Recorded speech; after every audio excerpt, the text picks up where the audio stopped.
Hi guys, this is the Briz. Welcome to my channel. Guys, today we are going to learn about lest. तो guys, आज हम लोग सीखने वाले हैं lest के यूज के, जो कि काफ़ी इम्पॉर्टेंट है किसी स्टूडेंट्स के लिए जो अच्छे इंग्लिश बोलने चाहते हैं।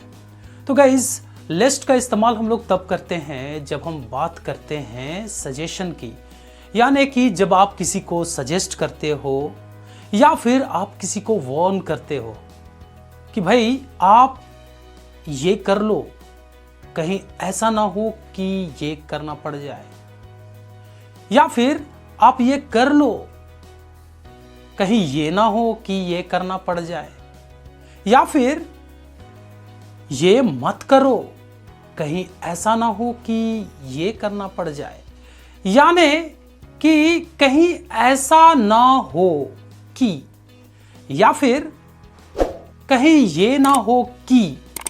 अब हम इसके लिए यूज क्या करने वाले हैं? हम लोग यूज करने वाले हैं लेस्ट। तो गाइस, लेस्ट का इस्तेमाल हम लोग तब करते हैं जब उसके पहले हम लोग इंपैरेटिव सेंटेंस का इस्तेमाल करते हैं। तो इंपैरेटिव सेंटेंस यानी कि एक कमांडेबल सेंटेंस है जिसमें आप किसी को एडवाइज करते हो, सजेस्ट करते हो, या फिर किसी को ऑर्डर देते हो, या फिर आप किसी को वार्न करते हो कि भाई आप ये मत करना या फिर ये कर लो, कहीं ऐसा ना हो कि ये हो जाए। तो गाइज, आप एग्जाम्पल के माध्यम से इसको समझेंगे। तो आपने किसी को कहते हुए सुना होगा कि भाई पढ़ाई में ध्यान दे, या फिर आप पढ़ाई की तरफ ध्यान दो, कहीं ऐसा ना हो कि आप एग्जाम में फेल हो जाओ। या कभी आप बोलते हो कि भाई चाकू से मत खेलो, कहीं ऐसा ना हो कि आपके हाथ कट जाए या आपको इससे नुकसान हो जाए। तो गाइज, इस तरह के सेंटेंस बनाने के लिए हम लोग यूज करते हैं लेस्ट। तो चलिए हम लोग इसके स्ट्रक्चर को समझते हैं। तो इसका स्ट्रक्चर है, सबसे पहले आप एक सेंटेंस बनाओगे। आप इंपैरेटिव सेंटेंस बनाते हो तो ये आपके लिए और बेहतर होता है। इसके अलावा आप यूज करोगे लेस्ट। लेस्ट जब आपने यूज किया, उसके बाद आपको यूज करना है सब्जेक्ट प्लस शुड।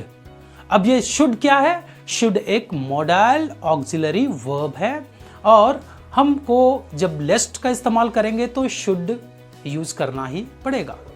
तो जब आप शुड यूज करोगे उसके बाद आप लगाओगे वर्ब वन प्लस ऑब्जेक्ट, फिर आपका सेंटेंस बन के तैयार। तो चलिए गाइज, आज हम लोग कुछ सेंटेंस बनाते हैं। जल्दी करो, कहीं ऐसा ना हो कि तुम फ्लाइट मिस कर दो। Hurry up लेस्ट you should miss the flight. Sweater पहन लो, कहीं ऐसा ना हो कि तुम्हें ठंड लग जाए। Wear your sweater or put on your sweater lest you should catch cold. घूस लेना बंद कर दो, कहीं ऐसा ना हो कि तुम रंगे हाथ पकड़े जाओ। Stop taking bribe lest you should be caught red-handed. उस लड़की को जितना हो सके जल्दी प्रपोज कर दो, कहीं ऐसा ना हो कि कोई और उसे प्रपोज कर दे। Propose that girl as soon as possible, lest someone else should propose her. मेरे बारे में मत सोचो, कहीं तुम्हें प्यार ना हो जाए। Don't think about me, lest you should fall in love. भीड़ को शांत करने की कोशिश करो, कहीं ऐसा ना हो कि वे लोग सड़क पर टायर फेंकना शुरू कर दे। Try to pacify the mob, lest they should throw the burning tire on the road.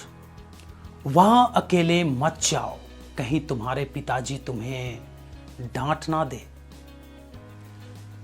Don't go there alone, lest your father should scold. चाकू से मत खेलो, कहीं ऐसा ना हो कि तुम्हें चोट लग जाए। Don't play with a knife, lest you should hurt yourself with it. उसके जज्बात से मत खेलो, कहीं वो कुछ बुरा ना कर ले. Don't play with her sentiments, lest she should commit something wrong. उसके प्रॉपर्टी को हथियाने की कोशिश मत करो, कहीं ऐसा ना हो कि वो इस मामले को कोर्ट में ले जाए. Don't try to usurp her property, lest she should drag this matter to the court. चुप रहो, कहीं वो तुम्हें थप्पड़ ना मार दे. Keep quiet, lest he should slap. तो गाइज इस तरह के सेंटेंस हम लोग शुड और लेस्ट के जरिए बनाते हैं. तो जब आप लेस्ट का इस्तेमाल करते हो तो उससे पहले आप यूज करोगे इंपैरेटिव सेंटेंस, फिर आप लेस्ट यूज करोगे, फिर आप कोई सेंटेंस बोलोगे जो फ्यूचर के किसी आशंका को दिखाएगा, ये कहते हुए कि कहीं ऐसा ना हो कि ये हो जाए. और इसके लिए हम लोग जो मॉडल यूज करेंगे वो होगा शुड. तो guys, I hope you like this video. If yes, then please like, share and subscribe my channel. Till then, take care. Bye bye.